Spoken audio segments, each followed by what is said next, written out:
মালদা শহরের নেতাজি কলোনি এলাকায় টানা কয়েক মাস ধরে জলমগ্ন অবস্থায় রয়েছে বাসিন্দাদের অভিযোগ। গত কয়েক বছর ধরে বর্ষার শুরুতেই এলাকা জলমগ্ন হয়ে পড়ে রয়েছে। দুর্গন্ধ, নোংরা জমা জলের মধ্য দিয়েই জীবনযাপন করতে হয় ওই এলাকার বাসিন্দাদের। বিষয়টি নিয়ে স্থানীয় কাউন্সিলরকে একাধিকবার জানানো হয়েছে। রাস্তা উঁচুর জন্য মাপযোগ্য করে গিয়েছে কাউন্সিলর, কিন্তু কাজের কাজ কিছুই হয়নি। জল পচে গিয়ে স্থানীয় বাসিন্দাদের চর্মরোগ দেখা দিচ্ছে। সব মিলিয়ে নিকাশি ব্যবস্থার বেহাল দশা নিয়ে প্রশাসন সহ পৌরসভার বিরুদ্ধে তীব্র ক্ষোভ উগরে দিয়েছেন স্থানীয় বাসিন্দারা। জলের সমস্যা, একটু বৃষ্টি হলে জল বেঁধে যায়, রাস্তা ডুবে যায়, আমরা খুব অসুবিধা, চলতে পারছি না। দোকান আছে, দোকানও ঠিক মতো চলে না, জলের জন্য লোকজন আসে না। তারপর রাস্তাটা হলে আমাদের খুব উপকার হতো। মাসের উপরে হয়ে গেল, বৃষ্টি হলেই জল বেঁধে যায়। জলের অবস্থাটা সমস্যা।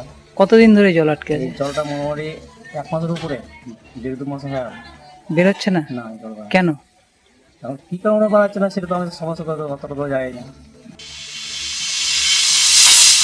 এই জলটা তো আপনার আষাঢ় মাস থেকে আছে।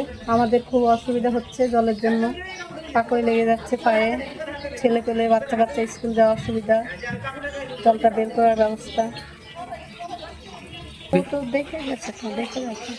হ্যাঁ, দিনের বেলা চুলকানি হয়ে যায়, আর রাত্রিবেলা পোকামাকড় সাপটা পাশে জলে।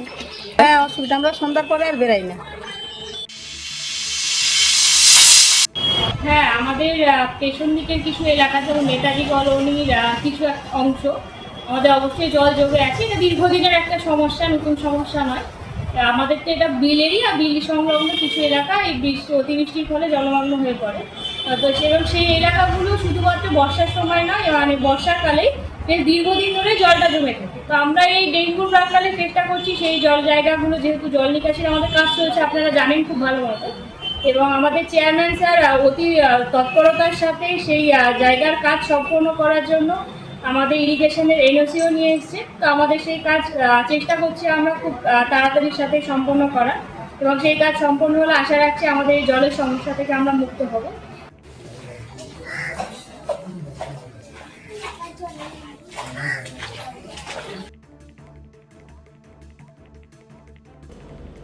মালদা থেকে সীমান্তের কথার বিশেষ রিপোর্ট।